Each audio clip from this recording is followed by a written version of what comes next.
Hi, everybody. Hi, Daniel. Hi, everybody. Thank you for joining us. If you can put your cameras on, wonderful. I can see everyone's beautiful faces. I see our chat room lighting up already. I love the enthusiasm. So as more people file in, we will get started. First and foremost, I would like to thank you guys for attending. I know some of you actually are off from school today, and I completely acknowledge screen fatigue and the Zoom calls after Zoom call, and especially for all of you that aren't at school today and you're taking your time to do this. Thank you so much, and to everybody in general who took their time, I really appreciate it, and so does our entire team. What a beautiful day to do it today. Does anyone know what day it is today? It's not my birthday. Not sure if anyone knows what day it is. It's a big day. It's somebody's acknowledgement, but yes, Jasmine, it's Martin Luther King Day. So today is a beautiful day to do this, to kick it off. So our session is called Dream Big. We want you guys to dream big. Thank you to our panelists for taking their time. Thank you to McCann Worldgroup Canada for taking the time to give us the resources. I'll talk a little bit more about that near the end, but I just really appreciate everything. So Collective Society, that's who we are. We're a not-for-profit organization, and we're here to help young BIPOC youth and just youth in general. We want to make sure everyone wins and succeeds. A part of the mandate is the reason why we're doing this in the series that we're launching. We want everybody to know that any career is possible. Sometimes you're not asked to do certain things in school, or a guidance counselor might not see the complete passion you have. And there might be skills that you have that you don't even know about. For instance, you might have, everyone's on Instagram all the time and Facebook, and you're doing your edits and you're doing your poses. Like, I don't even know how you keep up. So you know what? You're actually building your own brand. You are your own brand. So have you actually ever considered a career in marketing, content producing? Well, without further ado, I'm going to introduce you to our host, DJ Mel Boogie, and she is awesome. She is a force to be reckoned with. She is one of the top female DJs in North America. She is on Studio B, Toronto Vibe 105, and she's a partner with DJ Channel 9. Not sure if all you guys have heard of that. I'm pretty sure you have. She's also opened up for some of hip hop's biggest names, from Snoop Dogg, Lauryn Hill, Busta Rhymes, Q-Tip. She has done tours with Maestro Fresh West, Missy Me, and pretty much any Canadian icon. She's also, her background's in marketing, so it's a pretty awesome blend with the PR work. She also does corporate work for H&M, Roots Canada, Ralph Lauren, Michael Pimball's Foundation, and other not-for-profits. So without further ado, I'm going to introduce you guys to Mel Boogie. Please be as engaging as you can, ask questions, just vibe, grab a pop, hang out, and enjoy the seminar. Mel? All right, thanks, Connie, for that awesome introduction. No pressure, no pressure. But I am really happy to be a part of this discussion. And like Connie had mentioned, this is something that Collective Society has partnered with McCann to set up a platform and open a discussion about the panelists' experiences in media, and taking what maybe some of you are doing as far as doing your own films, creating your own content, and bringing that to life and how that looks. So before I introduce the panelists, I actually did want to do a few housekeeping rules. Yes, I know I have to do them. But first and foremost, this is an open discussion, but we want to make sure that everyone is being respectful to the speakers. If you do have a question, you'll notice that there's a chat option in Zoom that you guys can ask your questions, and we'd be more than happy to address them to the panelists. Or if you have an open question to any of the participants, you can do it that way as well. And yeah, without further ado, I think we're going to get right into it. So I will start with introducing our first panelist, Tony Francis. Tony brings 8 years of experience in the media industry, from production management to producing to leading a team of creatives. Tony has worked on a variety of media projects such as short films, feature films, magazines, podcasts, and branded content. And most recently, she's worked at Maple Leaf Sports and Entertainment as a creative producer, working on the Toronto Raptors brand and its global partners such as Leon's, Coors Light, Nike, and OVO, just to name a few. One of Tony's quotes are, media and brands are making a concerted effort to bring diverse storytelling to life. However, where it may fall flat is not having the right people behind and in front of the camera. Long gone are the days where media companies take their best guess at how to engage with marginalized communities. The magic behind the stories lies in authentic stories that occur right from the beginning of the process. So I want everyone to put your hands together, show some love to Tony. Tony Francis, you could do your jazz hands, or you could do your jazz hands or applause. Or if you have that pop that Connie mentioned, you could do a little cheers. That's fine as well. Next up, we have Travis Wood, who has been in the broadcast industry as a television producer and director for over 15 years, with 11 of those for the Discovery Channel, TSN, MTV, and the Olympics. Travis has traveled the globe filming documentaries from Sharks Underwater for Shark Week to capturing mountaineers climbing the highest peaks in the world for brands like Jeep and Under Armour. His latest documentary was filming the journey of Serge Ibaka, formerly of the Toronto Raptors, silent tear, as he brought the NBA trophy to his home in the Congo. Travis also leads the new content department, which is responsible for helping all of McCann clients with productions big and small, becoming industry leaders in the digital future of content. So again, put your hands together for the one and only Travis Wood. And finally, we have Savannah Hamilton, who is a host and producer at Maple Leaf Sports and Entertainment. In front of the camera, she hosts a segment on the Daily Raptors show, Raptors Today Extra, and is a featured host on the show NBA XL, aired on NBA TV Canada. Behind the scenes, Savannah has contributed to shows such as Budweiser Stage at Home, The Hangout, and many MLSC shows and productions. She has a background in basketball as a former varsity player, as well as a degree in radio and television sport media from Ryerson University. So shouts out to Savannah Hamilton. Hey.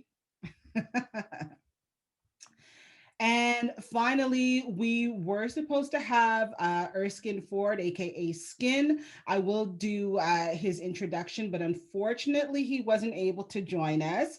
As we get into our conversations, we'll learn that this is kind of part of the industry where you kind of have to pivot quickly because there are certain requirements of the job that might pull you away from certain commitments, but I do want to say his bio because it is quite impressive. So Erskine Ford, aka Skin, currently sits on the board of the newly formed International Black Film Alliance, whose mission is to create training and placement opportunities for the BIPOC community while continuing to write and create his own narrative work through his company, Endeavor Films and Entertainment. Skin's love of film has taken him around the world, from Papua New Guinea to Barbados to Hong Kong, Singapore, and a whole slew of places in between that I can't pronounce, in search of experiences and the stories they tell. Skin possesses a tireless creativity fueled by his love of writing and enhanced with a fascination of photography. After returning to Toronto in 2009, he joined the Directors Guild of Canada, where his diligence and dedication led to becoming the first assistant director on the hit show, you may have heard of it, Suits, and immediately followed by an invitation to run the floor on Amazon's The Expanse, which is on Amazon Prime right now. So shouts out to Skin. Like I said, he's not able to join today, but he does send his regrets. And with that, if we have all the panelists who have their mics on, I think we're going to jump into the first set of questions. And like I said, to the panelists, if you feel the need to jump in, even if I haven't directed the question to you. We're doing kind of an organic, open campsite discussion, so feel free to jump in. Now, with so many young people on participating in this meeting, and as Connie said, a lot of them are in school, some of them are creating some content for online and building their own content library.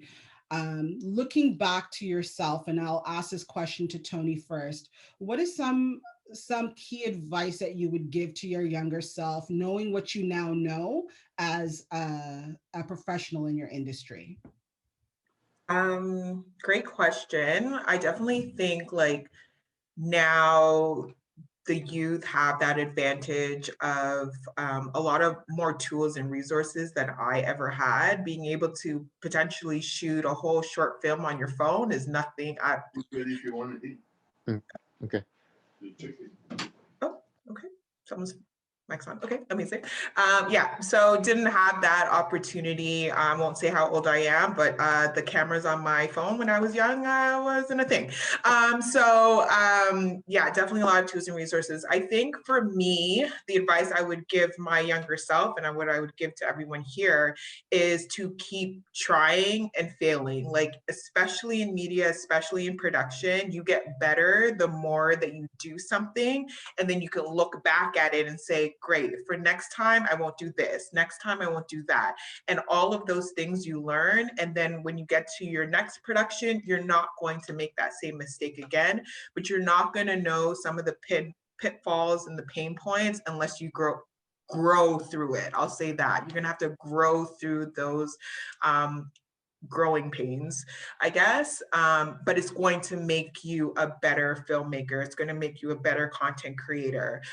So you got to get out of your head, off of that piece of paper, and get out into the field, put that camera up, and just make the mistakes, because it's going to make you better for the next time. Awesome.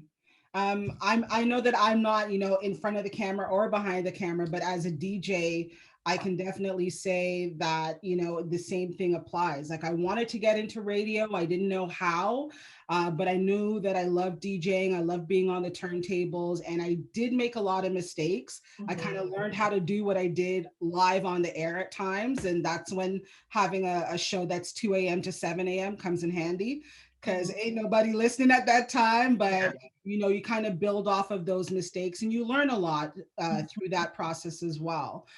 Travis, what are some of the things that you would say to your younger self, knowing what you know now?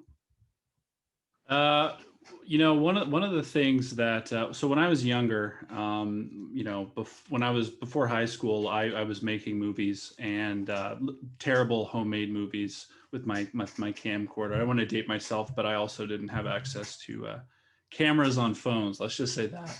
Yeah. And I was lucky that I felt like I knew what I wanted to do at an early age. And so once I got into high school, I started tailoring all my courses, everything that I was interested in, all the after school programs, everything that I was attempting to schedule and to do was all based around this idea of, I'm going to go to a film school. I'm going to go to this specific film school, and then I'm going to make movies, and I'm going to direct things and whatnot. And so I spent my entire high school career,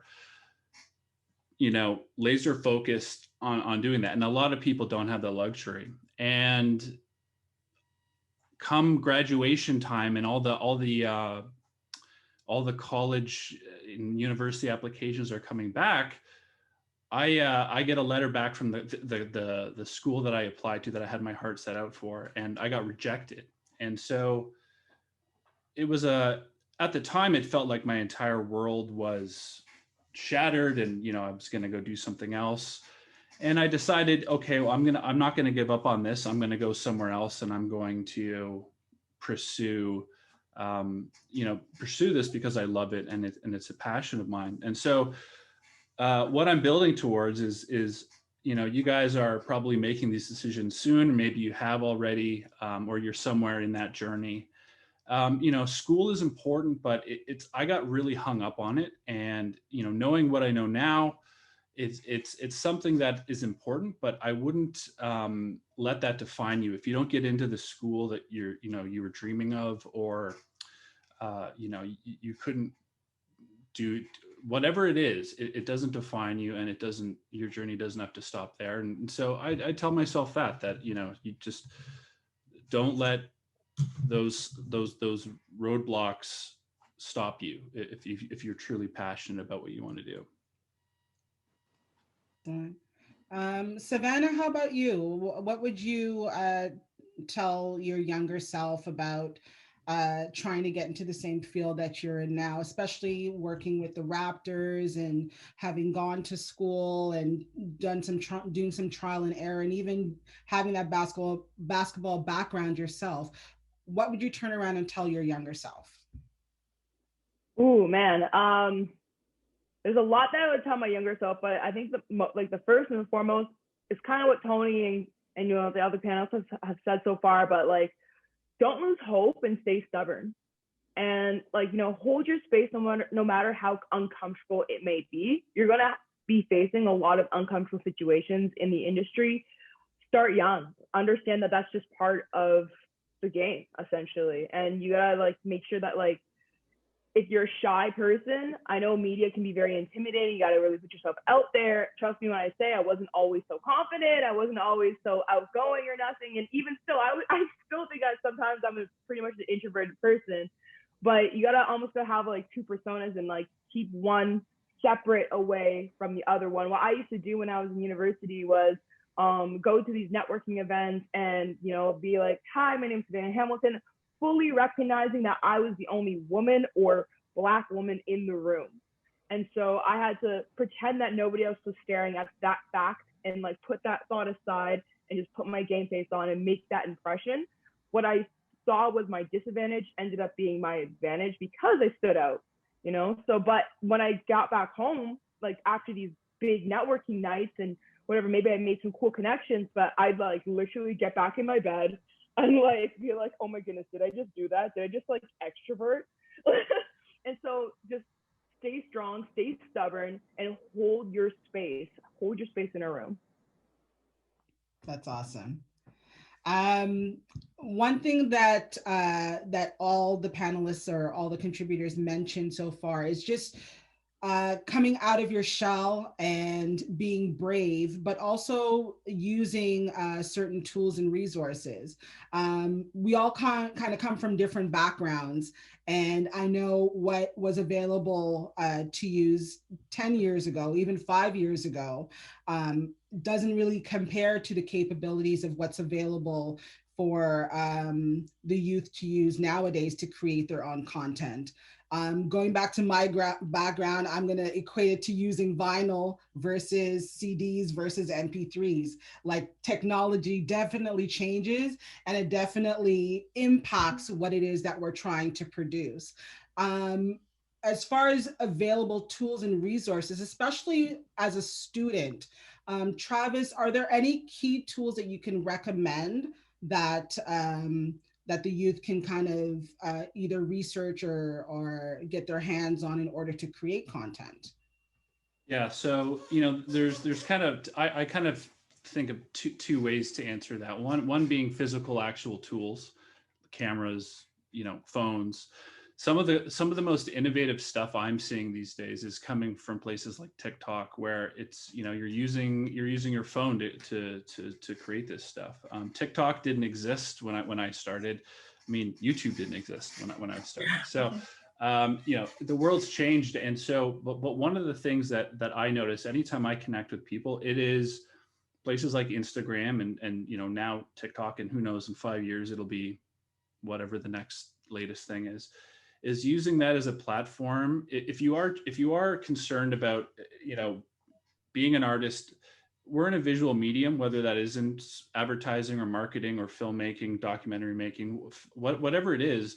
People want to see reels, they want to see work. And so I connect with a lot of people these days on places like Instagram. I stumble upon directors of photography, other directors, talent. A lot of that comes from places like Instagram. So a tool is the social media. That is a massive tool right now. You know, you need to start building reels. You need to start getting a body of work, what big or small, it doesn't matter. And you need a place to put that and showcase that. So when people stumble upon you, there's a place for you to connect and build up on that. And it's a great way to network. Obviously, networking is the biggest thing. But as far as tools, look, cameras, equipment, it's really easy to get caught up in, oh, if I only had a red, then I'd be a filmmaker. If I only had whatever. But you know, the best camera is the camera that you have on you at the time. Content is king. Story making, storytelling. You know, an interesting point of view is, you know, people will forgive bad picture, but if the story is compelling, they'll push through and they'll watch it. So whatever you have is good enough, as long as you know what you're trying to say and what you're trying to do is authentic and interesting and creative.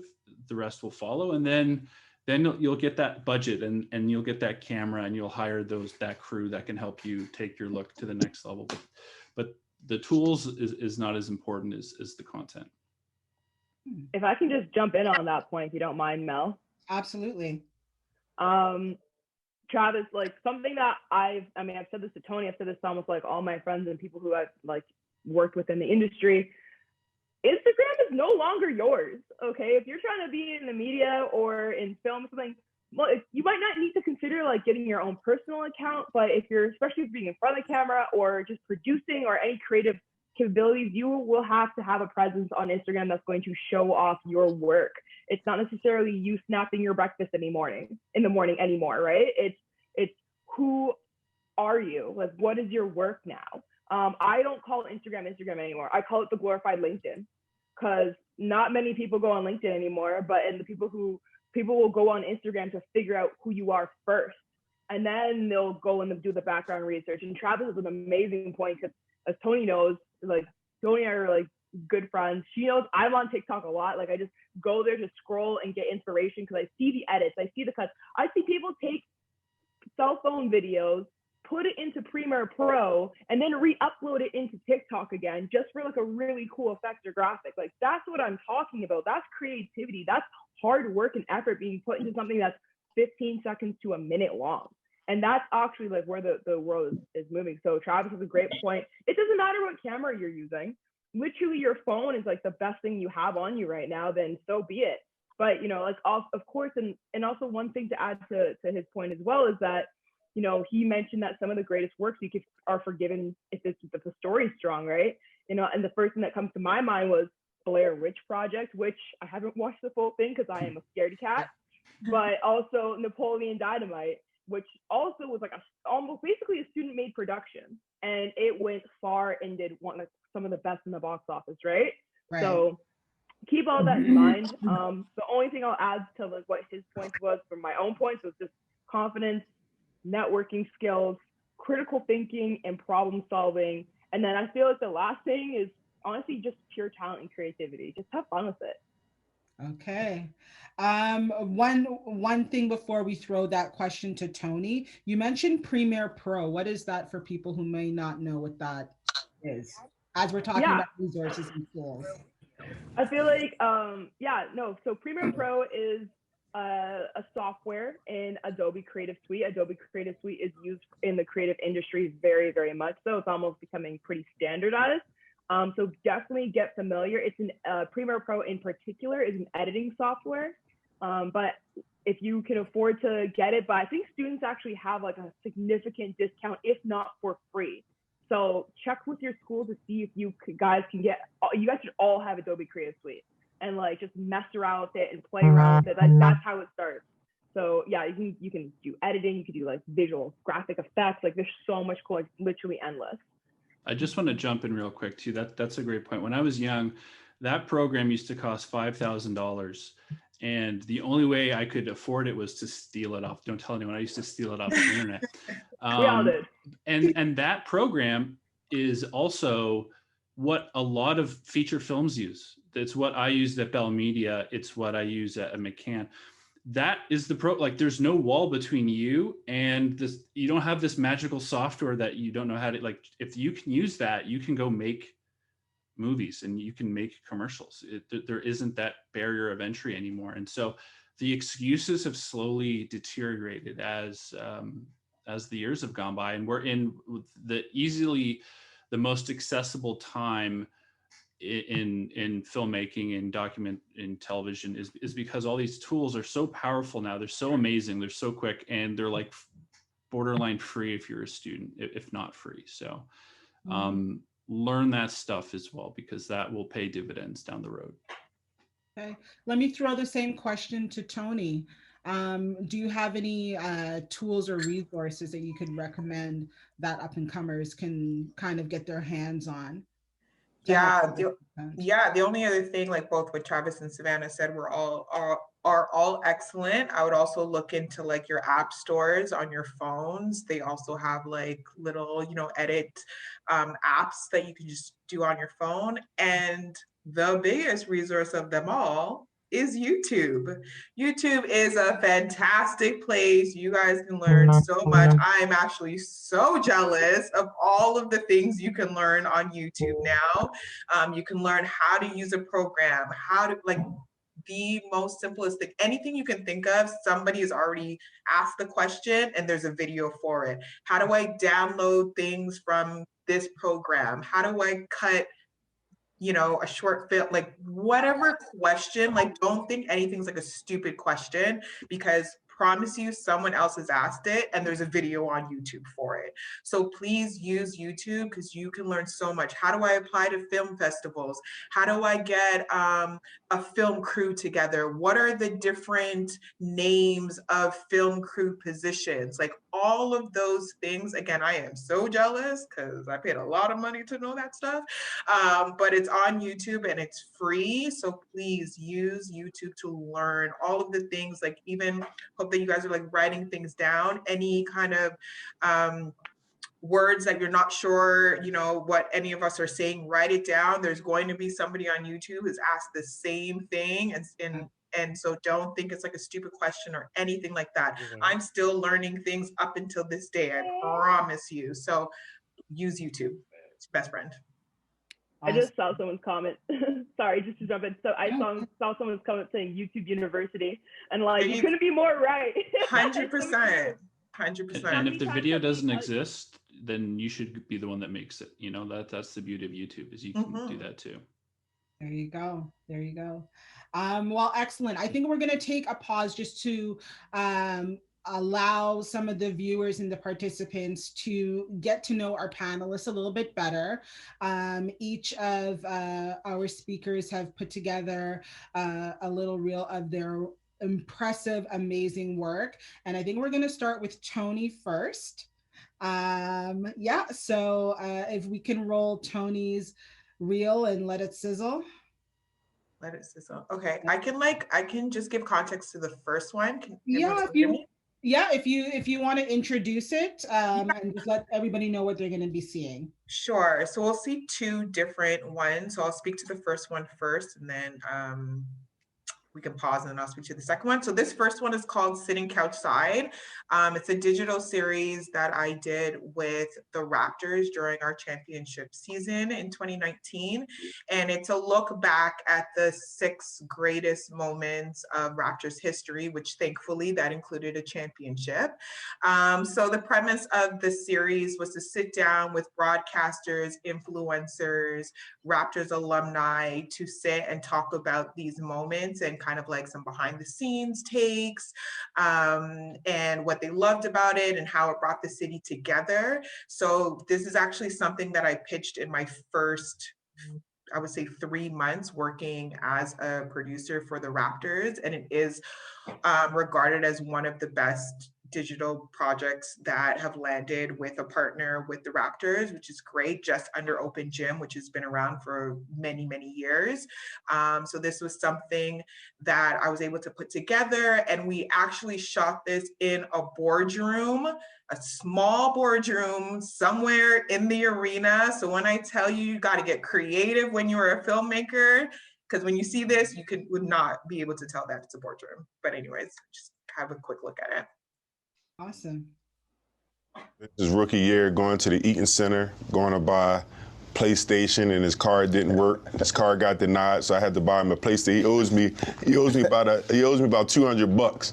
I had to buy him a PlayStation. His card was denied, and I think he had to get like permission from his mom. And then probably 2 weeks later, I couldn't go to the mall with him. He was so popular. Like, he just took off that, and he's like, hey, Bug, let's go to the mall. I'm like, no, I'm not going to the mall with you.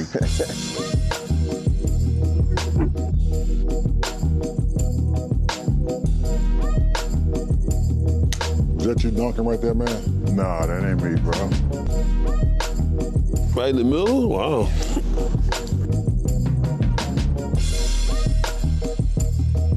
The New York Knicks complete the sweep of the Toronto Raptors and will move to the second round.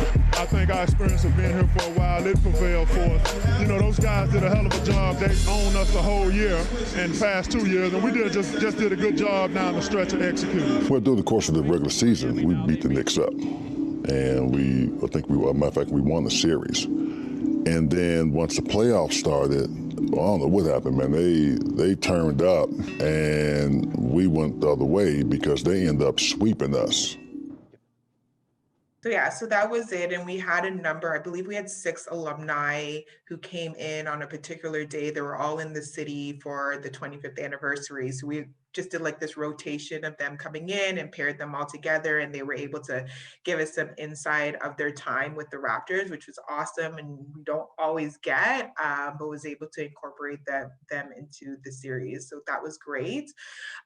This next one is with the Raptors and the Nike Pro Hijab that they launched, I want to say in 2020, could be wrong, but I'm not really sure.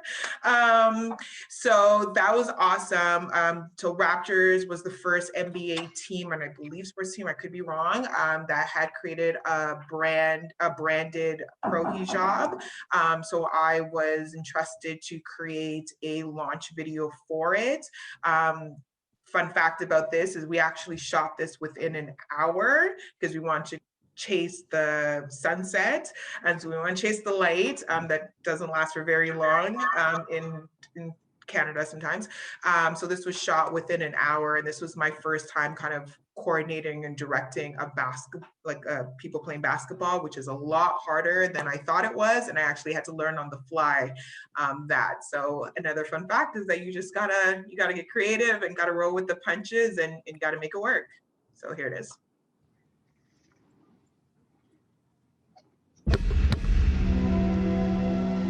You know, it goes back to my experience as an athlete. Growing up, I didn't have so many role models that looked like me.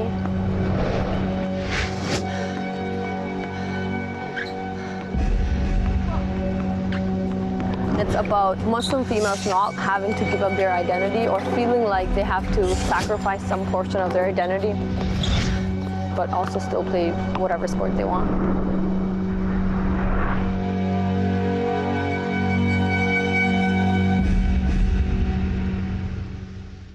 So that's it. Representation is very, very, very important to me. So I was very honored to be able to put this together with the community. So yeah, that's it for me. Thank you so much, Tony. That was amazing. I think we're going to move on to Travis next. Travis, did you want to talk a little bit about what we're going to be seeing here in this clip? Yeah. So if I'm remembering it correctly, this is some behind the scenes footage of a commercial that we shot recently for Nestle, one of their products. And one of the cool things about my job is sometimes I get to play with really interesting equipment and toys. So on the spectrum of, on the other end of the spectrum from anything you have, this is using the top of the line Phantom cameras to shoot slow motion for commercials. So I think you're going to see a little bit of what it looks like in reality on set, and then you're going to see some fun outtakes, because watching stuff explode and smash in slow motion is always great in my books. And then I think the spot, you'll see kind of how it all turned out. And then I think there's a reel on the back end, which is just some of my work over the last 10 years, kind of all across the world. So I think that's what you're going to see here.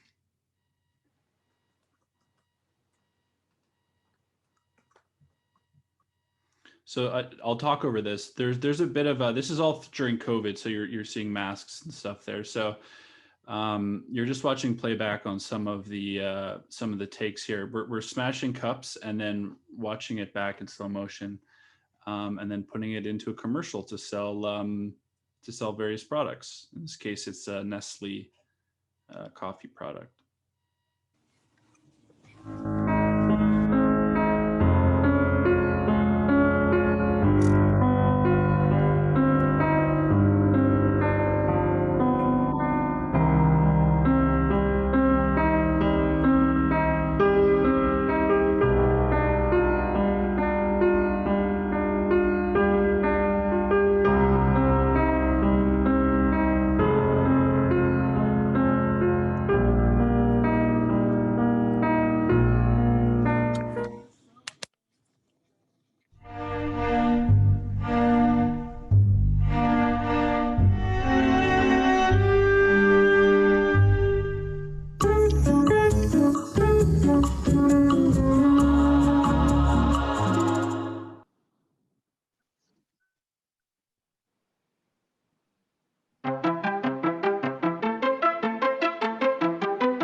All right, great. That was amazing, Travis. Thank you so much for sharing that. It looks like it's really like this is an occupation, a career that's really taking you all over the world. Yeah, no, I've been really lucky. I've gotten to, go to some amazing places and do it for work. So it's always nice because you don't have to pay for it. So yeah, no, I've been, there's a quick shot in there, but we got to film in an ancient Aztec city by ourselves. That would have never happened unless for that project. That was with Amazing Race. Or getting helicoptered to the top of a mountain and shooting, high altitude mountaineers, risking your life for shots is kind of some of it, but yeah. Awesome. I know thanks to COVID, the only beach I've been to is Woodbine Beach, but there will come a day when I can be reunited and hopefully live some of those experiences as well. So we're going to get into Savannah's reel as well. And Savannah, can you set up what we're going to see here?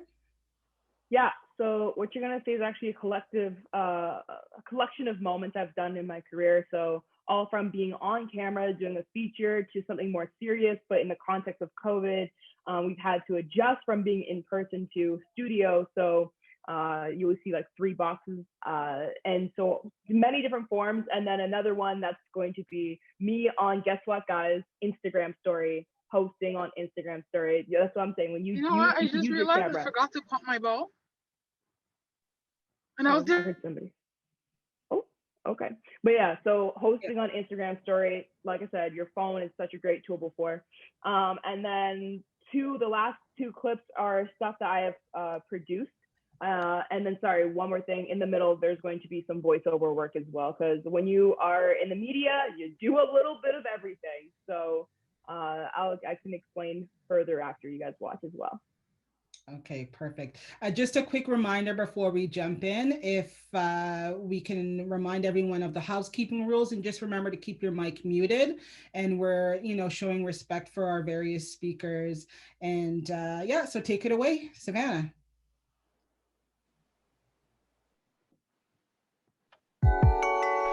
Big news, the WNBA and the Players Association have announced a new collective bargaining agreement. I feel like we're living through history right now, this very moment. This decision, whether they want to boycott the game tomorrow or not, is going to be a marker in history. At least the conversations are being had. There's so much on Twitter. Have you voted for Fred VanVleet in the All-Star game yet? Bet on yourself and swipe up. Welcome to the first ever virtual draft kicked off by the WNBA. Punctuated by a reverberating yell that symbolized all of our emotions in one. The Kings of the North, crowned as the 2019 NBA champions. Incorporated into it, every name, every letter was like hand drawn to make sure every single name on there is honored and had time and attention. In depth, but also as wide of an exposure to every aspect of the NBA. So yeah, so there you go. Like I said before, in the beginning, you saw a feature. Then we shifted over to a more serious conversation, but done via virtual, the similar way that we're doing it now. All recorded and packaged and graphics overlay, all to be meant for linear, which is code word for TV. In the industry, we call it linear. And so from there, you saw the voiceovers. The WNBA voiceover was so much fun to do, especially because like the director who was giving me notes, he just like, have fun, go say whatever you want. And so I was like, sure. And so I had a lot of fun with it. Scripted myself. You got to learn how to script yourself as well if you're a host, because most oftentimes you don't get a script. You might get some broad notes, but you're not going to get here's word for word. And to be honest, nor do you want word for word anyways, because that's not you. And then it shifted over to a more serious tone, which was the NBA championship that we won. And I mean, had the honor to like voice that. That was actually Fred VanVleet's free agency video. So I get the cool honor of saying that he watched that video before it was released, and then he signed back to the Toronto Raptors. So I'm not saying that I, was the reason for him re-signing, but I like to take a small bit of credit. So that was a lot of fun. And the very end there, you saw a clip of an artist drawing a fist. That was something that I produced under Tony's. Actually, Tony helped me out with that one, but something that I got to say that I produced as well. And that was a very impactful project for me, because obviously that dealt with a lot of heavy subjects, being BLM, say their names, all the names of the lives lost in the Black community for injustice, a lot of them being police brutality. And so I got to tell that story of artists shifting over to how everything has been made to the Raptors wearing the apparel line itself. And then the final project you saw, I'm blanking right now. Anyways, but yeah, so I'll remember it afterwards. But yeah, so it's great, because as a producer on the back end, I get to understand what producers want from me when I'm hosting. But then when you're hosting, you keep in mind of like, oh, back behind the scenes, they would want this as well. So the two play very nicely into each other. Right. Okay, amazing. And what I love is that you can see your love of the game and the culture kind of all come together in those very short clips, which is really cool to see. And it's great to see a woman of color in that role, because we don't usually see that. So that's awesome. Thanks to all three of you for sharing those reels. And I know that we have something from Skin, who wasn't able to make it. If you joined a little bit late, he did send his regrets, but he also sent a little video clip message to all the viewers today. So if we can cue that up and share that with everyone before we get into the Q&As.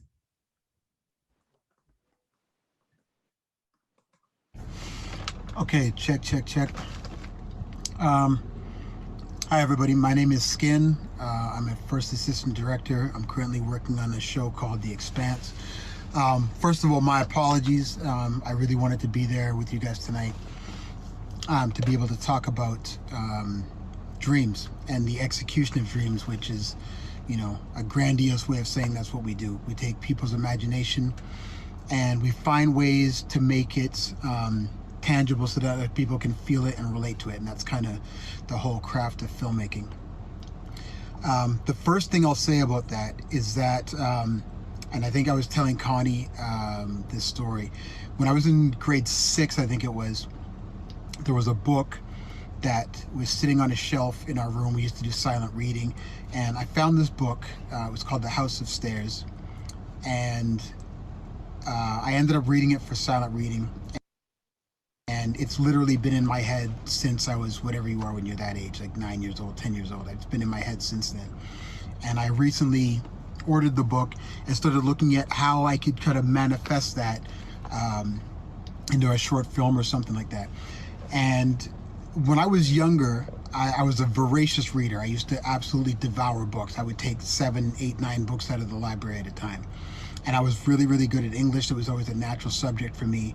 And I loved photography. I ended up, when I got into high school, we had a dark room in our school. I ended up taking photography. At no point did anybody ever say to me, you're really into photography and you love storytelling and you love writing, you should be a filmmaker. That subject never came up. And that's kind of the point of why I think all of us are involved in this masterclass and in other things like this going forward, and why I want to be involved is because if somebody at that point did come up to me and said, this is a potential career, this is where you can put those skills that that are inherent, that the things that you instinctively are kind of drawn towards, this is what you can do with them, I might have wound up getting into film a lot earlier than I did. And so for me, the point of kind of being able to speak to you guys and share information and hopefully give some kind of inspiration is to get you to that point of understanding how to build your creative and how to utilize that creativity at an earlier point than it happened for me. But regardless, when you start, there's always, a method or a way for you to be able to tell your story and get those images, those things that wake you up at night or that are in your head that you can't get rid of, to be able to express those things. And that's kind of the whole point of filmmaking.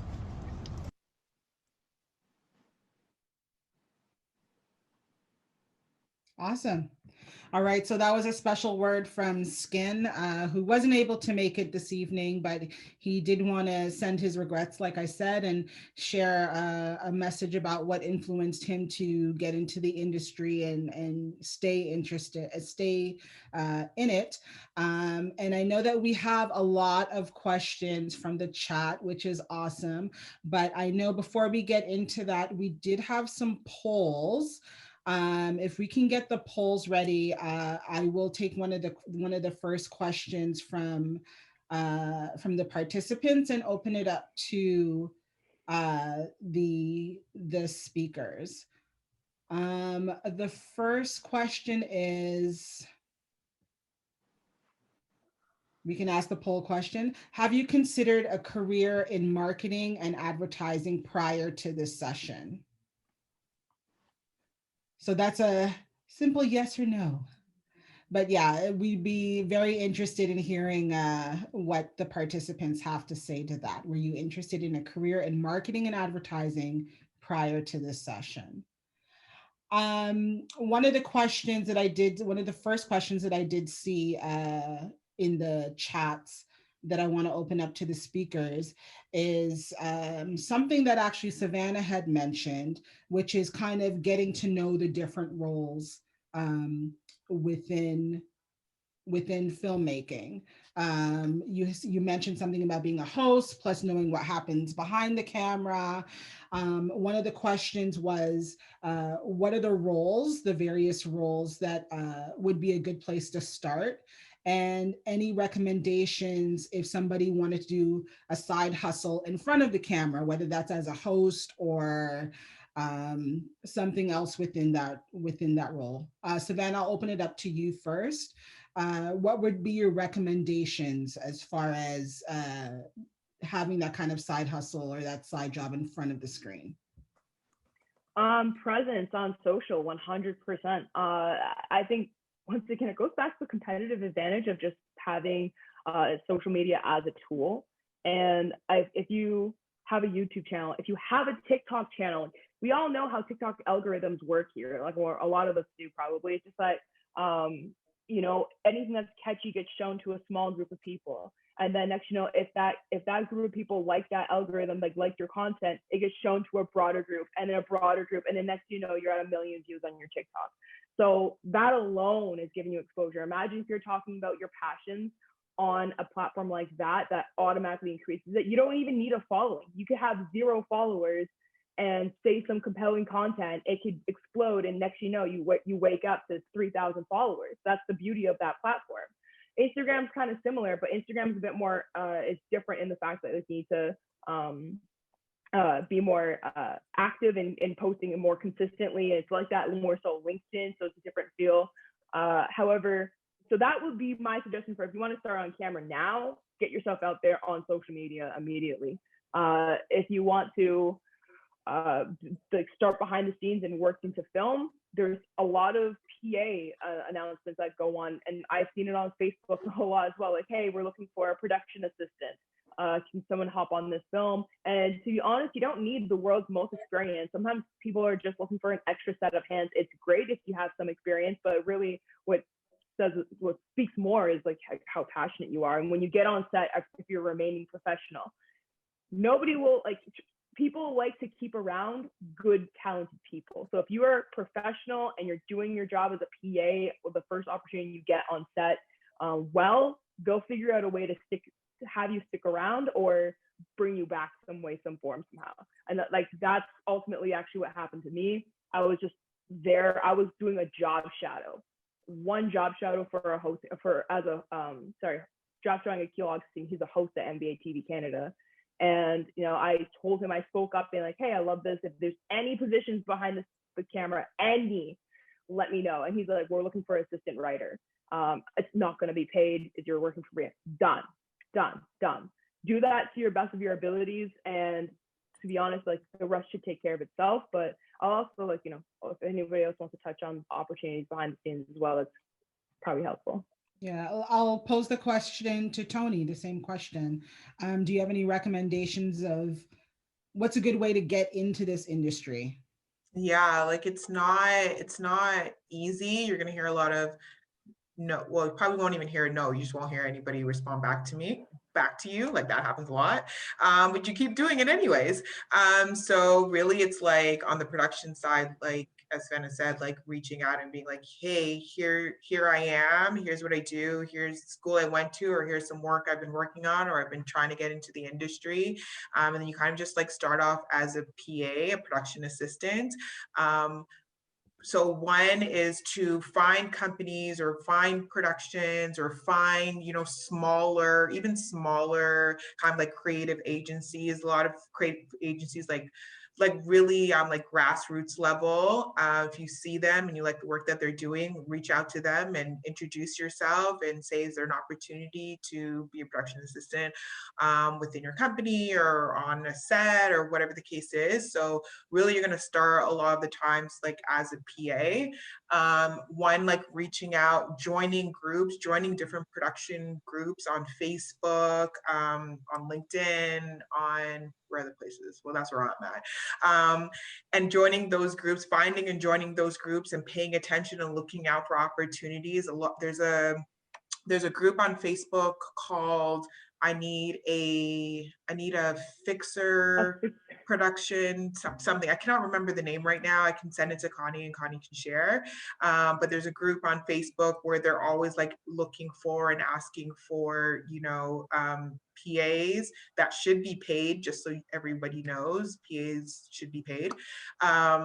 So joining as much groups as you can, looking at what other small or large organizations are out there. There's a lot of groups now that a lot of their mandates are to provide opportunities for the BIPOC community. So really reaching out and finding out what those organizations are. And I'm sure, again, like Connie and team can facilitate that. Or I saw some note about a newsletter in the chat, not exactly sure what that is, but of those programs or those companies that is mandated.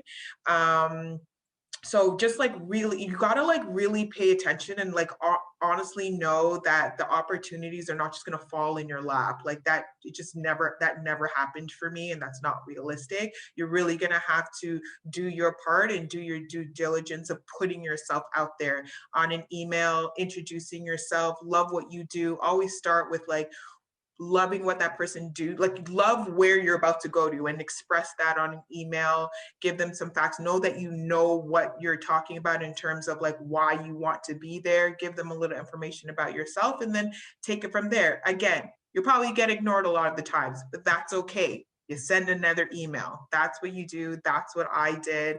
And it's not going to come right away, not even close. Like I did that for many years before I've landed where I am. It's really like I started school about 10 years ago, and I've only now felt like I'm here, not even close to where I want to be, but I'm like I think I'm here now. And that's 10 years. So know that you've got to be in it for the long haul, and it's all going to work itself out. But it starts with being that person on that email saying, hi, I'm so-and-so. That's where it starts. Awesome. Now, what you both talked about, one theme that was very common is just networking and how important that is. Travis, how has networking impacted your career and being able to do that? And it's easy to be intimidated. I'm sure we've all had those moments, no matter where you are in your career, where you're a little bit intimidated by trying to kind of break the wall and get into that industry. But if it's something that you want, you kind of have to push through. I just want to pose the same question to you, Travis. Like, how has that networking theme kind of been influential in your career and what you do today? Yeah, networking is really important. I mean, I recently directed a documentary with Serge Ibaka. It was for the production company that's owned by Drake and LeBron James. And how did I get that job? I didn't apply for, I didn't submit my resume. They hired a DP. The DP had worked with me. I had some experience. I just got off a documentary shooting with a high profile athlete. I just had a yellow fever shot, which was also a requirement. My schedule aligned. It was a pure networking thing. I obviously was able to fulfill the needs of everything, but that came due to working with people and them recommending me, and then me meeting with the producers, and it was a good fit. And the next tier is when you have your own representation and your own manager, and they're out there fighting for you. But 99% of us don't have that, and so networking is extremely important. The group I Need a Fixer / producer is an amazing resource. Everyone in the Toronto, I use it all the time. I'm like, hey, I need a proofreader. I need a PA in Vancouver. I need a drone operator in Mexico. I need a fixer here. Get in that group, because that is an immediate just connection into actual industry jobs. They do a pretty good job of policing it. If people are doing really low-bally things, people usually get called out. So, don't get taken advantage of. But I would say, I started off interning at a television station. At the time, it was still legal to be unpaid. So I spent about 6 months basically just working. And the only thing I said to myself was, when I'm done, when my school internship is done, I want everyone here to think, oh, we can't lose that guy. We need him. We need to start paying him. And so I tried my best to do that. It worked out. I became a junior producer, and I was there for like 12 years. And I worked my way up to directing, you know, shark documentaries and stuff for Discovery Channel and going to the Olympics and stuff like that. And it started with an internship. It wasn't glamorous. It was doing lame stuff, but I was super excited. I was there, I was doing it. I was fresh out of school. I almost failed out of my film school that I went to because I had gotten hired on at CTV, and I made a decision to move to Toronto and start working. And I drove back for tests, but I actually almost flunked out of the actual school that I was going to get a job that I had landed already. But it was important to me, and you know, I made it work. And so it's one of those things that, you know, once I got my door in that place, the networking opens up. So they say, you know, you need to be talented, but you also need to have a lot of luck. Like I'll be honest, like luck. You get luckier the harder you work. You know, when that little lightning strike of luck hits you, if you have your reel ready to go, if you have your Instagram page with your photos or your whatever, it heightens the odds of you landing that thing because you're prepared and you've done the work. And you know, that's going to happen. You're just going to get all these random opportunities, and the people who get the job are the people who were prepared. It doesn't mean they were better than you. It just means they might have been more prepared than you. So, you know, dovetailing into that, yeah, networking is important, but once you make that network connection, you need to have the body of work. And it doesn't have to be, you know, I directed a Nike commercial, but go out and make things that look like Nike commercials so that when that comes, you're like, look, this is what you want. Here it is. I've been practicing. You know, so I would say that's also really important too, is just have your portfolio, your reel, and then just not to keep going here, but it's really important that, you know, when I went to film school, 98% of everyone wanted to be directors, but there's so many other jobs in the industry that are just as fulfilling, just as artistically creative: storyboard artists, CGI artists, you know, obviously actors and directors of photography. Not everyone has to be the director, and you know, as long as you can do a lot of amazing stuff on a film set, because there's so many disciplines that come together to make television and film and documentaries. So I would say find something that, you know, a director is a weird title because it's a catch-all. You can be multiple types of a director, but if you're really passionate about art and drawing, then you can be a storyboard artist or a conceptual designer, and at least start there, and maybe you work your way up and you get there. But there's so many different paths of entry into these fields. There isn't one right answer for it.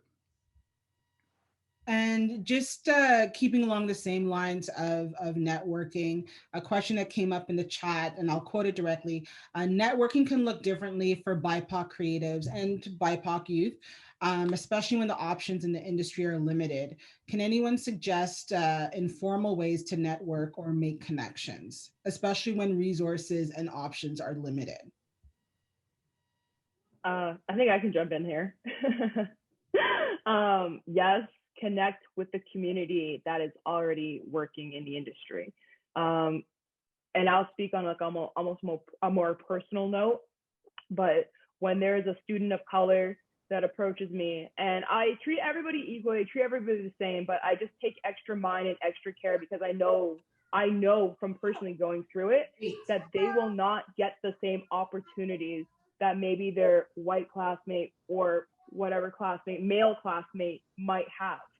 So I'm very sensitive to that. And so not saying that I'm gonna look out for you even more, but I might even be a bit more critical, be like, okay, you know, you need to do this better because it's tougher on us. So if someone comes to me, I'm gonna make sure that if for one, they gotta get like P's and Q's crossed off. But yeah, for networking, 100%, find people who look like you already in the industry. And let me tell you, there's not a whole lot. So you probably can locate them pretty easily. And even like Tony, even myself, like, guess what?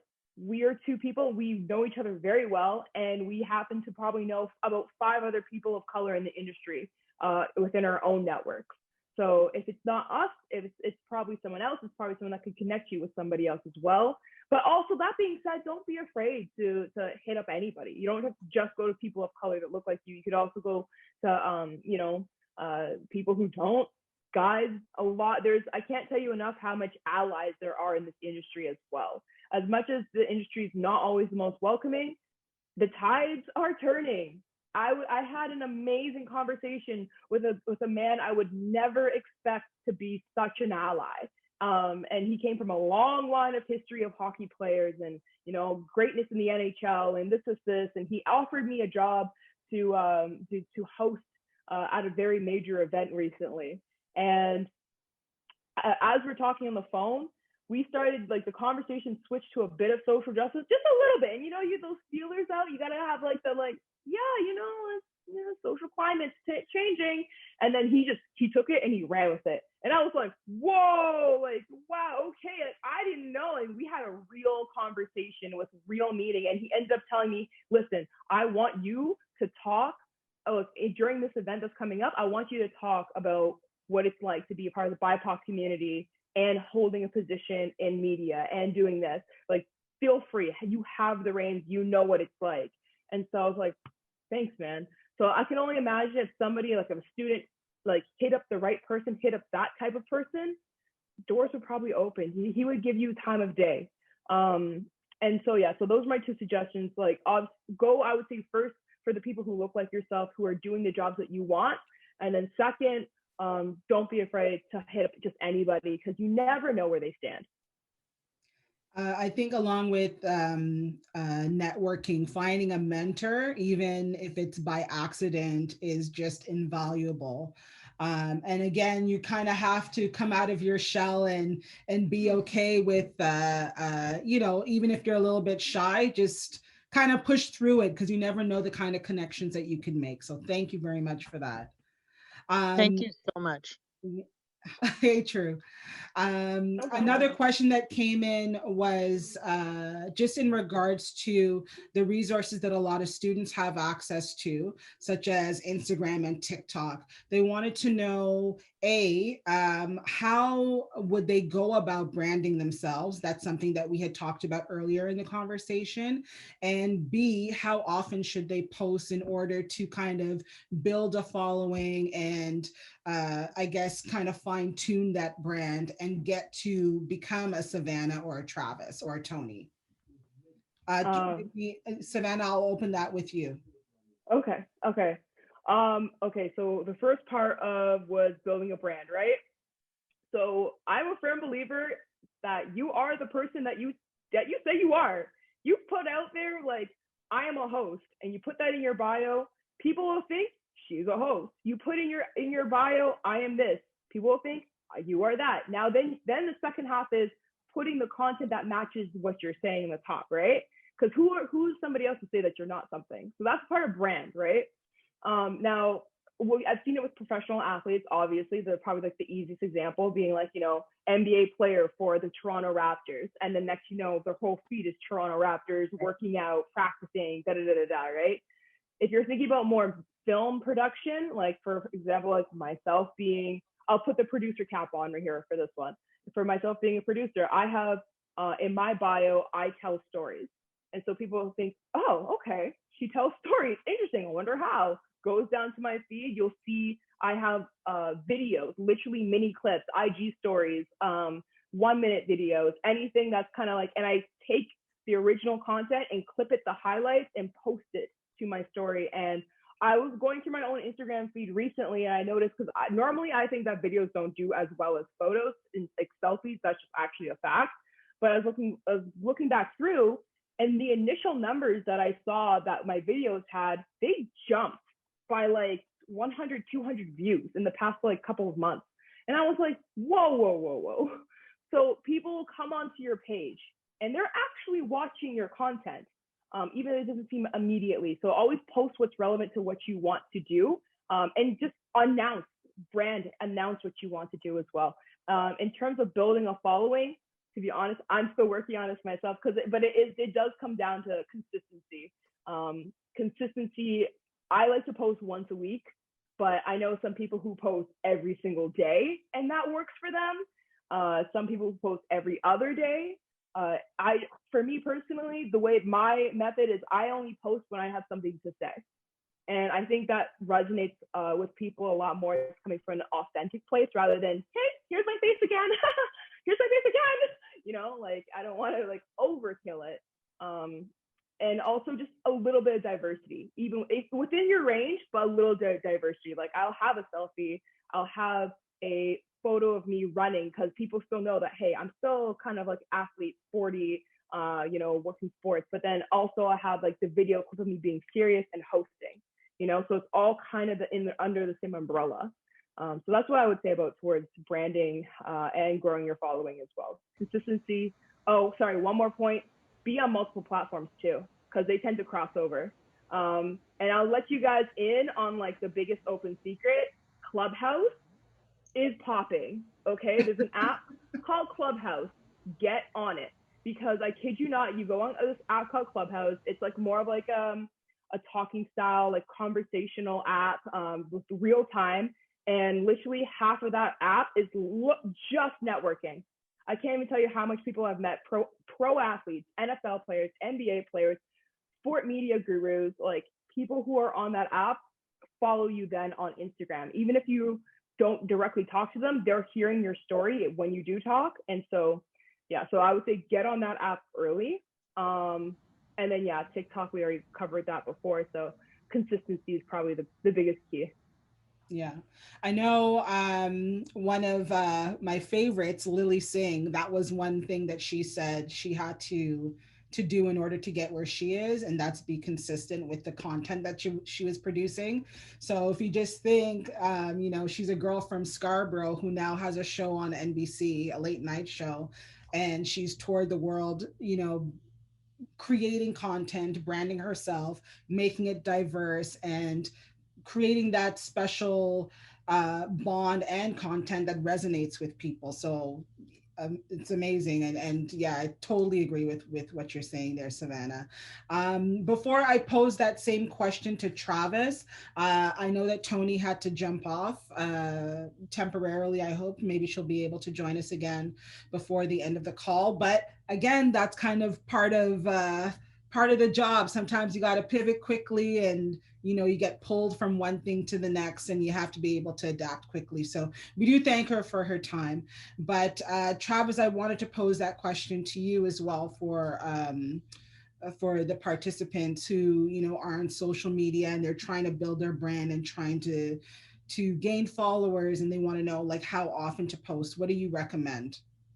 Yeah, you know, I mean, I don't know if there's a specific, I mean, maybe there is an algorithm to it. I mean, you know, if you are constantly posting stuff, you're always going to be at the top of my feed or whoever's feed. Like I personally don't, I definitely interact with Instagram more than I participate in it.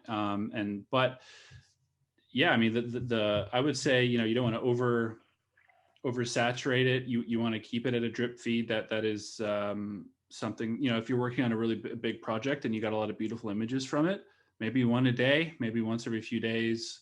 But what's really important is staying on trend. I've never heard of Clubhouse, I'm embarrassed to say. I'm gonna go sign up for it.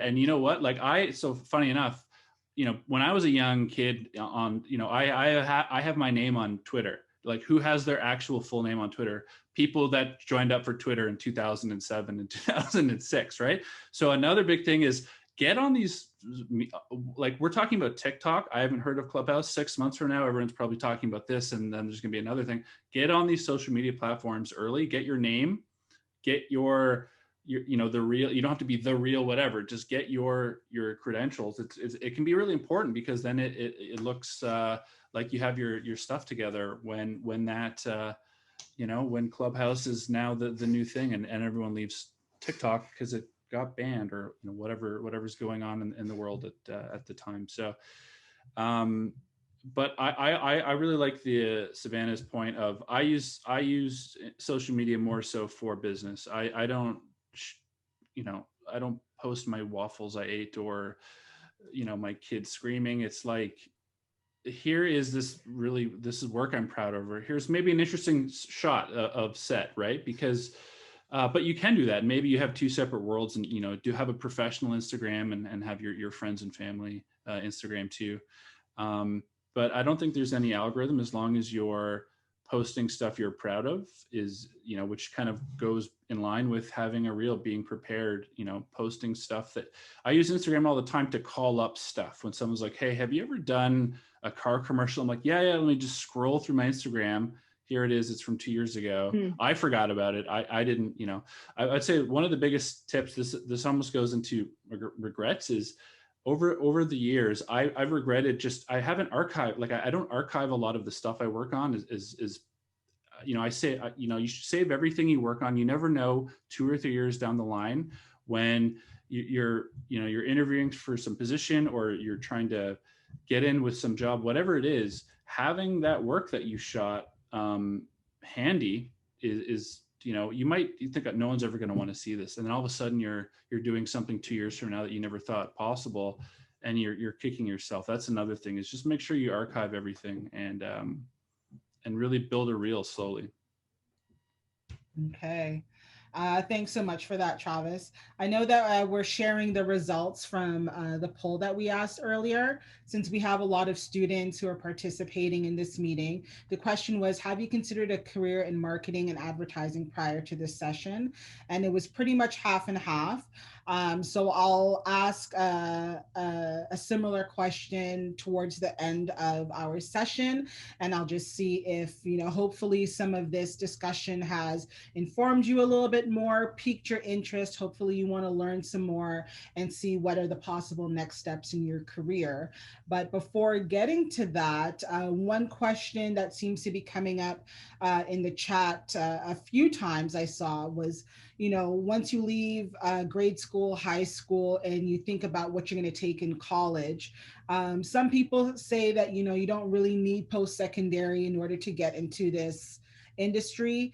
And some people say, yes, you definitely need to know the academics and the basics, the theory behind media, in order to get a full understanding and a holistic view of what it entails. What are your, I can tell by the looks on your faces, you guys have interesting answers. Savannah, I'll start with you. What are your opinions on what to take in school, and if you should go to post-secondary? Okay, I had this discussion actually, I think it was yesterday, with my little sister, because she wants to get into film and she wants to get into television as well. And now there's 2 ways to go about it. You can completely go into the school route. Like, you know, I will never, ever, ever, ever, ever say don't do education. Like 100%, if you can afford it, go the educational route. At the very least, you're going to get a background. You can get a degree or a diploma, whatever it is, a certificate, and that's something to your name that's tangible that you could bring almost anywhere, you know? Like my first job outside of university officially was like, that wasn't freelance, was actually working at a bank. I was doing social media for a bank, Tangerine. And so I don't think I would have gotten that job if I didn't have a tangible degree, you know? So there's one half of the story that's okay, that the other half of the story is, yeah, you don't technically need to go to school. And this is the devil's advocate argument that I've made to myself and and I just bounce it off of other people. But like, if you're going to spend X amount of dollars paying tuition to an institution, could you not just take those thousands of dollars and instead of going straight in debt, could you not invest it back into yourself, buy the equipment, learn it on YouTube, perfect it, use that money to travel the world, make video content? And let me tell you, it's been done time and time again. In fact, I know film students at Ryerson that dropped out of school did that, and now we have millions of subscribers on YouTube. It's almost like, dang, did I miss the boat on that? Like, did I miss the memo on that? But at the same time, it's like, okay, that's good for them. You just have to have like I feel like if you're going to do that route, you have to have like a incredible drive, self-motivation. Like you can never be like, I'm not feeling it this day. Like, no, you have to do something every single day, because work in this industry is very hard to come by if you don't have a degree behind your name. The only other thing I could add as well, before Travis take it away, is that when you go to a school, you're going to more than just the school. You are going to the alumni associated with that school, because alumni will automatically be like, oh, you went to Ryerson? Yo, Rye High, come on through, or like maybe favor you a little bit more. That's actually another tip. Go connect with your alumni who went to your school, and also before you're even going to college, pay attention who else went there. One of my little sister is looking at one of her school that was recruiting her, because she's an athlete as well.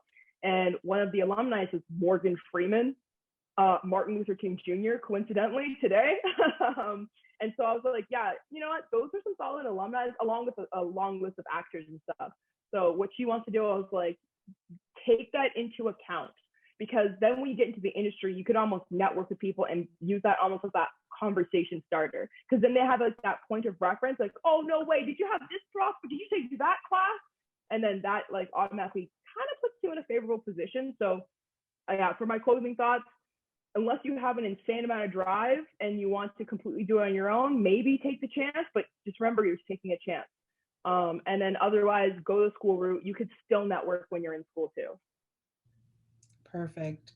And Travis, I'll raise the same question to you as far as, education and what types of courses some of the participants should kind of think about as they plan for post-secondary education, if that's the route that they choose. Yeah, I'm really conflicted about this question, because I wholeheartedly agree with Savannah. I mean, you do not need to go to film school. Like if that's what you want to do, you really don't need to go to film school. Like I learned probably more in my first 2 weeks on an actual job doing a real set than I did in my 3 years at film school. Like it's shocking to maybe say that out loud, but then at the same time, I would never want to, like, I loved my years in school and I went to a residence, and like, you kind of have to have that. You don't have to, but like, I would never want to tell someone don't experience that either, because that's an important in shaping who you are as a person. I'd say honestly, probably maybe 98% of everyone I went to school with is not in the industry at all. That's twofold. It's a very hard industry to break into, but I think what's been hammered in the millennial generation anyways, is you go to school, you pick the thing you want to do, and you have to pick it at kind of a young age. Like maybe some of you guys don't even know what you want to do right now, and you're being asked to pick a course and charter, the ship towards that direction. And then you get there and you're like, oh, this isn't for me. I don't want to do any of this. This is what this is. Like, I just want to be a director and make movies. Like, I don't want to write, or I don't want to do this. And so it's difficult, because it's, someone like myself, I went through high school and I picked all the right courses, and I looked on the website of the school that I felt like was the only place for me. And once I went there, everything was going to be amazing, tailor everything towards it, and they rejected me. So it's like, oh, okay. Now what do I do? Well, I want to do this, so I'm going to go in this direction. And it's worked out, amazingly. But, yeah, like if you're in a scenario where you're going to come out of a school and you're going to be 80,000 in debt and all this stuff, should you invest in, maybe taking the time? I was going to say, the common thing is travel, and because life experience, obviously no one can do that right now. Everyone's trapped in their home, so you can't really do that. But it's, getting life experience and then coming back with that experience and then starting to make content is sometimes more powerful than just, being told by a professor to sit down and watch Citizen Kane because it's really good, and then write about it. So I don't know if that was the right answer you wanted to hear, but it's, if you're really passionate about it, I would say school is not necessary. And this is really only, I think, for the film industry, it's a unique place. Like, I've never been asked, where'd you go to school? Like, can I see your piece of paper? Like, no, they want to see your reel. They want to see, who did you work with? When I hire directors and DPs to shoot commercials at Kraft, I'm not like, where did you go to school? I'm like, wow, do you have a commercial that's like this? And are you available on this day? And, oh yes, great. Okay, you're hired. It's never about that. So, you know, the reality is you don't need to do that to go into film school and marketing. There is courses for marketing. Like, it depends what you want to do. Like I came into marketing not through marketing. I came into it through making content and coming through that, you know, lens. So if you wanted to get here, you don't have to get here through the traditional route either. You can, you know, there is no singular path to getting here, as long as you have passion and creativity and, you know, you're prepared. Yeah, always be prepared. And, sorry, I was gonna say, it's funny. Oh, go ahead. Sorry, Savannah, go ahead. Okay. It's funny because you mentioned, like, you know, he followed his passion in film and he landed in marketing. I followed my passion in storytelling and interviewing, and as well as like just media. And I'm actually technically also in marketing. Like, the company I work for, it lands under marketing. So just keep that in mind. A lot of content's there as well. Absolutely. And I know that Tony is back with us. So thank you very much for rejoining us, Tony. While you were gone, I let everybody know that that's sometimes, you know, the demands of the job. You kind of have to be pushed and pulled and be able to pivot quickly. But I know that you're with ET Canada now. Yeah. And one of the questions that Travis and Savannah were addressing was directly to the students that we have participating. And, you know, if you would recommend post-secondary education, what types of courses. Everybody had that look on their face when I asked the question. What type of courses you would take, or if, you know, if that non-traditional route would, you know, still potentially lead to success, and just what your opinion is on that. Oh, okay. So I would say that, so I did go to school. If I had to do it again, I don't know if I would have. The one thing that school does teach you is working with other people and working with different personalities, which you're going to have to do a lot of when you get into our world, and learning how to complete something by a deadline. That's something that film school did teach me, and I was pretty good at it. So it teaches you that kind of stuff and that discipline, because you're going to need a lot of that. But there's also so much that you can learn outside of that. So maybe it's not a 3-year program. Maybe it is a course. Maybe it's a 1 year. Maybe it's what's the word? Not an apprenticeship. What is the thing? What? Someone just said it? Mentorship. There you go. Like a mentorship. So maybe it's something like that, where you're learning, you're in the field and you're learning that way. And again, my favorite thing, YouTube. If YouTube wants to, I don't know if YouTube's here, they want to give me a little sponsorship deal, I'll be your best advocate there. But it could be that. And honestly, like, not everyone has the means to go to school. So don't feel like, I can't afford to go to school, so my dreams are gone. Like, that's not the case. Again, like, I don't know if I've met a lot of great people when I was in school, and ones that are like my best friend right now.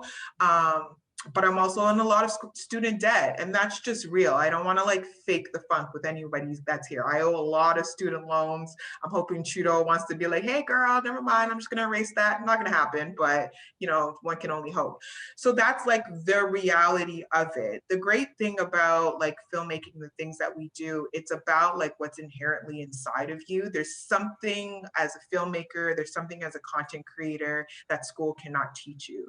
Something that's inside of you that no one can also take away from you. So something that someone can't give you, and something that people can't take away from you. So if you truly have that inside of you, no matter which path that you decide to take to get there, you're going to get there. And if there's one block right in front of you, you got to just learn to pivot and go this way. And if there's another block there, you pivot and go the other way.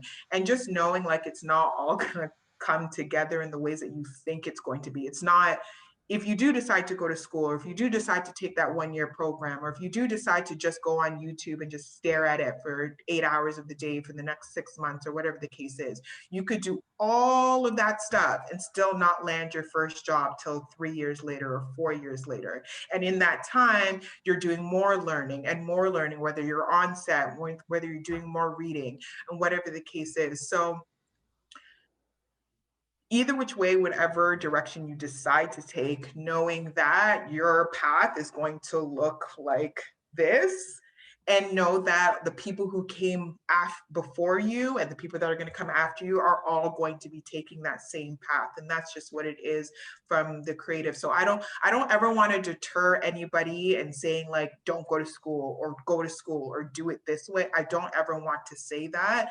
Go with what feels right for you, and don't feel pressured from people who don't know what they're talking about to go in a specific way. Like if school is something that just doesn't make sense for you financially, your family can't support or whatever, don't think your dreams die there, because it doesn't. Find another way. And learning to find another way from the onset of the learning process is going to yield you amazing results, because after school, the entire thing of production is called find another way. Because that's why I had to get off the phone just now, because I had to put out a fire because we had to find another way. And that's just what happens. That's amazing. I know, thank you so much, Tony. And I know you had to kind of do your tug of war thing to come back, and we appreciate you. We appreciate Savannah and Travis as well. I know there was one more poll as we wrap everything up. If we can post that poll question as we close. Tony, if you can let everybody know where they can find you online, if they can follow you, that sort of thing, your social media handles. Yeah, so I'm on, it's Tony, what is it? ITSTONIBTW. So it's Tony, by the way. On all socials. I'm not super active on it. Honestly, I just go there to pre everybody else, but you can find me on there, and you can send me a message if you want to, and you can follow me and stuff. Oh, look at that. It's on the chat now. So that's where I'm at. And honestly, I am so open to any kind of questions, any kind of like advice needed, one-on-one times. I'm really tired after work, but I'll still make the time, because it's like paying it forward. And anything that I've learned, if I can help any of you guys, I'm like, this is what we're here for. It's about community. It's about like lifting one another up. So I just want to see all y'all where I'm at as well. So feel free to like reach in on LinkedIn. You can find me Tony Francis as well. So yeah, that's where I'm at. Fantastic. Savannah, your social media handles? I think your best bet's probably Instagram. I do check like my DMs and make sure that if you're sending me a message, use the tips that we gave you guys in this chat, which is find an aspect about the speaker or touch on a point or a skill that you liked about it, and then open the conversation up. Don't just be like, hi, can I steal an hour of your time? Like, just like open it up nicely. And then, yeah, so my Instagram is at Savannah Hamilton 11. 11's actually my basketball number. I couldn't drop that yet. I was just like, to attach. And then, yeah, I noticed real quick, there was actually a question from Uganda. And I just want to say really quick to her or him that do them all. If you have a passion for visual mediums, do them all. Because guess what? In film, you can be so creative. You can combine them all some way, somehow. So if you want to master all of them, do it. Perfect. Thank you. Travis, did you want to share your social media handles? Yeah, I'm on Twitter. I'm Travis Wood. I got that one a decade ago. But otherwise, you can just follow me on Trav Wood. Instagram is probably where I'm checking the most these days. So, and I'm on LinkedIn as well. So. Fantastic. Okay, thank you so much to all of our panelists for sharing your stories and your experiences. As I hand this off to Connie to wrap everything up, there was a poll question that I saw that just kind of disappeared to close it off. If we can get that poll question reposted while Connie is saying her closing remarks, and thank yous. The question was, would you now consider a career path in marketing and advertising, kind of having some of the insight and the wealth and just enormous amount of information we shared during this short time. There's an overwhelming yes, which is amazing. So on that positive note, thanks again to our panelists. Connie, I'll turn it over to you. Thank you. I hope you guys enjoyed it. Let's show some love. If your cameras aren't on, put them in the message.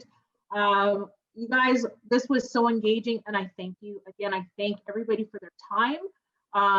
And I would like to give a special thank you to McCann Worldgroup Canada. As some of you have seen, that we actually had a wonderful donation of refurbished laptops and printers and desktops. So if there is a need for that, please let us know. We're here to help. We talked about allyship, and this is it.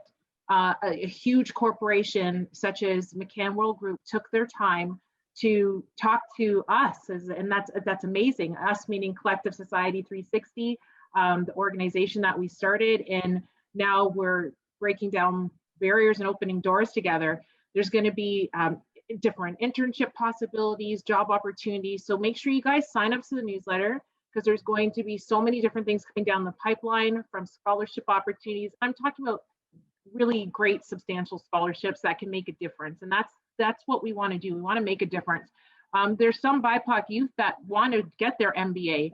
$500 or $1,000 scholarships aren't really cutting it. So we are actively putting it out there that we are trying to support our communities, so we can create executives and presidents and CEOs as well within the BIPOC community. Again, I just want to thank everybody for coming. And what I want to end off with passion. It's going to take you anywhere in life. Degree, no degree. I mean, sometimes people are in situations like everyone mentioned. Whatever you feel, your faith and your passion and your dedication, it will bring you there. And on that note, I would love to just close off and again say thank you and express my gratitude to everybody. And if anyone wants to stick around and listen to some music with us, we can. And thank you guys. I'm so humbled and blessed.